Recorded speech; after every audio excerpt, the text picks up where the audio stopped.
Where does LeBron James rank? Wow. Well, first of all, it's easily top 10. Easily. But when you talk about, in terms of talent, skill, what he brings to the table, you can make a legitimate argument that overall talent, he's number 2 all time. Wow.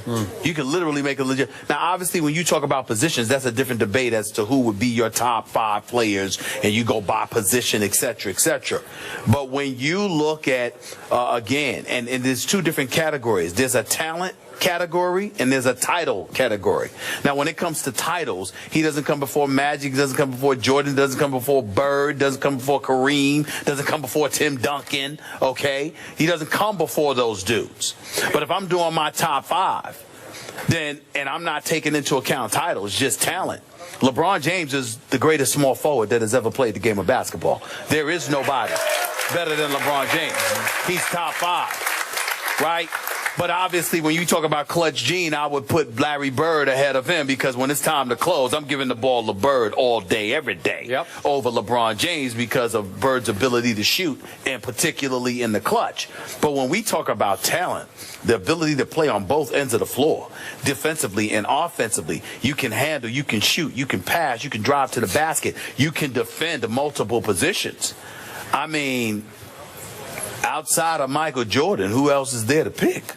I mean, when you think about LeBron at 6'8", 6'9", 250, and what he can do, he can legitimately play 5 different positions. And even though Magic, understand the greatness of Magic Johnson. Magic Johnson was a guy that was tall enough, could play the point guard. He was the orchestrator, the architect of Showtime. He was an elite passer. He could look over defenders, et cetera, et cetera. But the totality of his skills, Magic didn't have what LeBron has. He didn't have that. So when I think about skill set, talent-wise, I mean, again, I'm too young. I've only seen black and white tape of Elgin Baylor, Oscar Robertson, you know, people like that. So I defer to the elder statesmen of the game to tell me about what those dudes brought to the table. But I would imagine that LeBron is a brethren of those dudes, and that he just took what they originally pioneered and designed and took it to another level, the way Connie Hawkins and David Thompson and guys like that took Dr. J, and Dr. J preempted MJ, and MJ preempted Kobe. But I guess what I'm saying is, I just look at it, and I think overall talent, other than Jordan, I can't think of anybody. And I mean, talent-wise, you know, again, I put Jordan the edge because he got the titles, plus he could play on both ends, offensively and defensively. Outside of that, it's LeBron to me. So you're differentiating your argument between talent versus resume, right? That's right. Okay. Talent versus titles, yes. Okay, I got it. If we're just doing in a vacuum, just pure gifted talent, just inch for inch talent, I got to tell you, seriously, this will sound blasphemous. I would take LeBron James over Michael Jordan in that area. Wow. Well, now, just on gift. Now, I'm the biggest Michael Jordan fan on the planet. I'm not going to take him as a basketball player, but on just raw talent, 6'9", 260. The one big thing that I liked what Michael did, Michael taught himself to shoot the ball a little better than LeBron has been able to teach himself to shoot the ball. Which is exactly why I didn't put LeBron over MJ. And the reason why I don't have Kobe over LeBron is because, to me, it's Kobe MJ. You see what I'm saying? I'm it's with Kobe you. MJ. Kobe's close in this argument, though. I know that. On just raw, gift. No question. Okay. No question. You know who else is in that? If we're just doing in a vacuum, Kareem Abdul-Jabbar at 7. What do we call him? 2'7", 2. I put Kareem Abdul-Jabbar over Bill Russell. Okay, on pure talent or on resume? Because you can't do rings, obviously, because Bill Russell had 11. Exactly. Okay, now let's just do straight barbershop argument. Who you taking? If I'm going to rank who I'm going to take all time, I'm a little older than maybe they stuck in my psyche a little stronger. But I have LeBron, and you're probably hoot and holler over this. I've got him ranked 9th on my list. I got him in the top 10. But listen to me. I got Michael Jordan at the top because of performance, of greatness of resume, of not just rings, because obviously he had 6, but just pure clutch gene, game closing. I want him on my team greatness. Well, that's Michael Jordan for me. And I've got Kobe over LeBron on resume. Okay, I do too. I got Kobe 2 notches above. So mine goes in order. I got Bill Russell number 2, and I know it was a different era, but when you win 11 championships, I got to put you up there. I'm sorry, I know you're only 6'9". I mean, LeBron's maybe a little bigger and stronger than Bill Russell was, but 11, I got you up there. Right. My man Magic Johnson is 3rd on my list, just because I want him in my foxhole, man. I want him running. If I want somebody with the ball in his hands in tough situations, Magic's my guy. 5 championships. I got Shaquille O'Neal at number 4. Wow. Listen, for 3 years, I have dominant. never seen a more powerful offensive force than Shaquille O'Neal. He was literally unstoppable. Now, it wasn't pretty to watch. It got a little ugly sometimes. He just ran over little dudes who tried to guard him, but he was still unstoppable for about that. Remember that 2000 to 2002 stretch in there?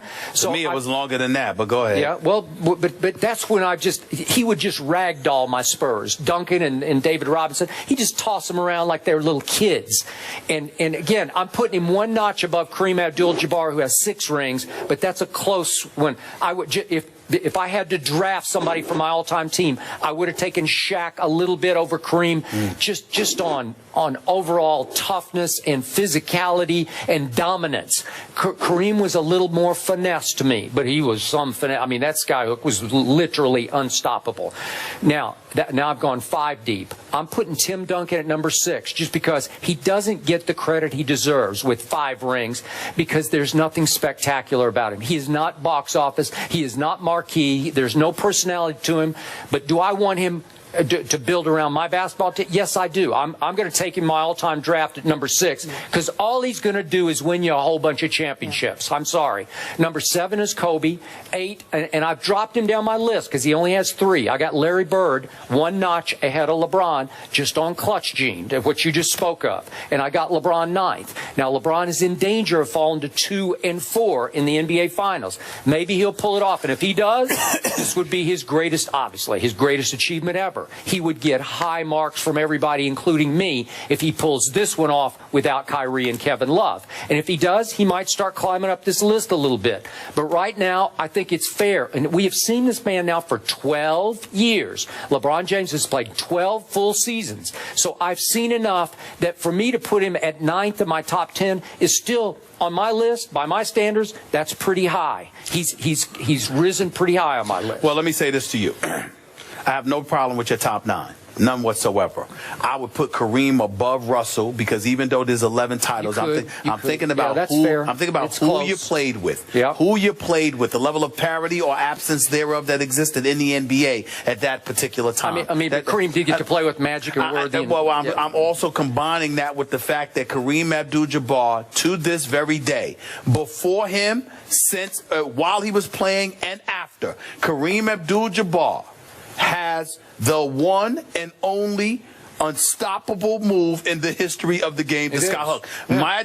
Magic Johnson, Michael Jordan, LeBron, Kobe, it doesn't matter. The turnaround, baseline, whatever you want to pick. There is only one unstoppable move in the history of basketball, and it is owned by Kareem Abdul-Jabbar. You knew he was going to shoot the skyhook all the time, and there was absolutely positively nothing that you could do about it. Period.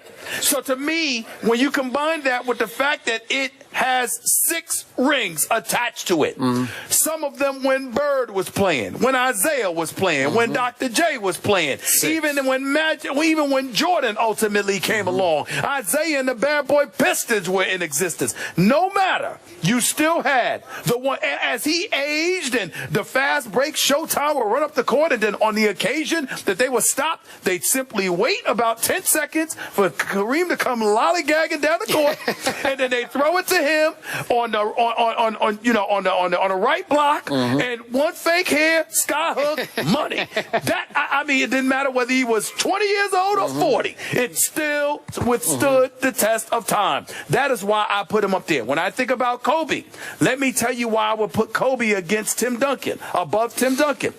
Tim Duncan is a champion, and he's great. And he's the greatest power forward ever. Number 2 would be Kevin McHale, by the way, not Karl Malone. Okay? But here's the flip side. For his entire career, Tim Duncan had Greg Popovich. He had David Robinson initially, and then after that he had Manu Ginobili, and he had Tony Parker, and all of this other stuff. For his entire career, Kobe Bryant had Shaq the first go-round. The second go-round, it was him and Pau Gasol and an injured Andrew Bynum, okay? But there's still 5 rings. And so when I look at Kobe, and 7 trips to the finals, 7, all right? So when I look at it from that perspective, I say to myself, well, you know what? I can't deny that. So because the road traveled was tougher over the course of his career, Tim Duncan arrived in San Antonio. The day he walked onto the NBA court, he had David Robinson waiting to play with him. The day he arrived, he had David Robinson playing with him. Briefly, yeah. No, what I mean by it is this: no friction, no animosity, no turmoil, no soap opera atmosphere. The star departed. Ultimately, you've got to rebuild. You're the pariah. You're the guy seen as pushing Shaq out of town, and you all had the Eagle County, Colorado thing going on. One piece of adversity after another for Kobe Bryant. Literally close to 0 for Tim Duncan throughout his career. So I give points for that, for overcoming those odds stacked against you. That's all I mean. For his entire career, Greg Popovich had Tim Duncan. That's how you I look see at it it the other way around. I'm sorry.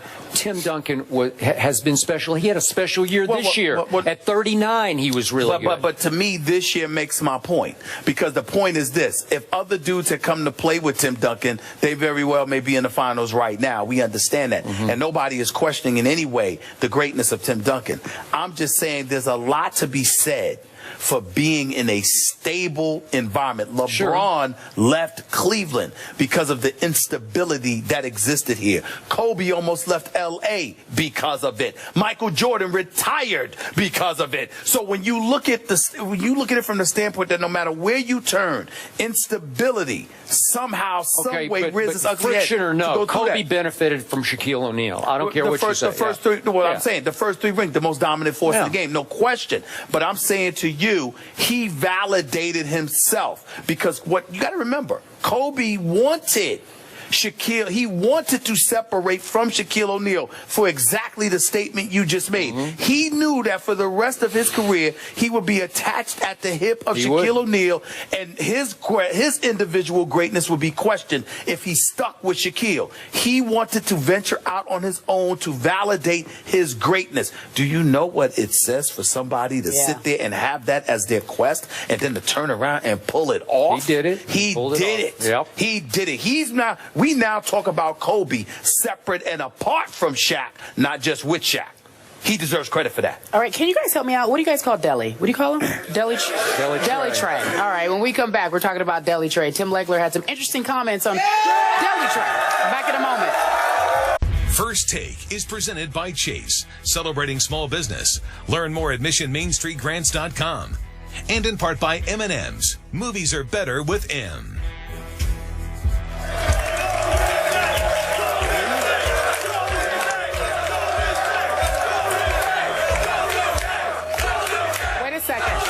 Wait a second. There is some confusion. There's Golden State. There's Golden State and Cavs fans. You guys are bold right here. I get you guys. You really do. Keep it friendly. Keep it friendly. We understand. These guys need to be careful. They just need to be careful. Cautious. Be kind to them. Proceed cautiously. Yeah. As I was saying, you know, we love when people watch the show and send us some tweets. You guys know about Little B, right? You know the curse that Little B put on Kevin Durant and James Harden, which you think is kind of funny. He also said, though, he said specifically that LeBron James, there was no curse. So he's all straight, right? Everybody's good with LeBron. He just tweeted the show. He just wanted us to know that he really liked the Iman Shumpert video, and he wanted to see what you thought about it. What do you think? I just hope Little B doesn't put a curse on Deli. Uh-oh. Right? What if he did? Yeah. He's not cooking yet? No. No, not going to happen? Okay.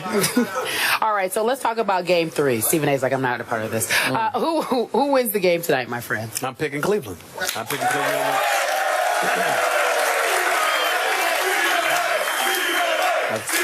Oh, stop it.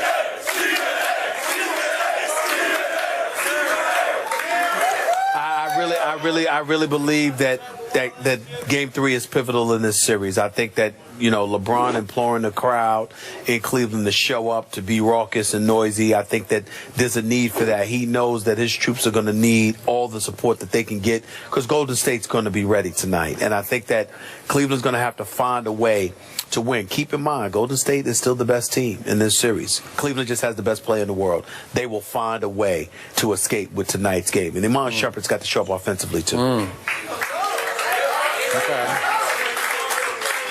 I believe, in fact, I know that Golden State's going to win one of these 2 games in Cleveland, and I believe it will be tonight because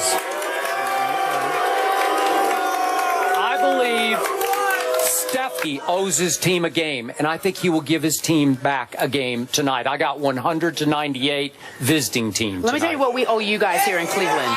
Another show. We'll be here at 3:30 this afternoon. Please join us, will you? We're going to be on ESPN. Bayless and Stephen A. Smith. I'm Carrie Champion. Thank you for watching. Again, 3:30 Eastern over on ESPN. We'll give you another show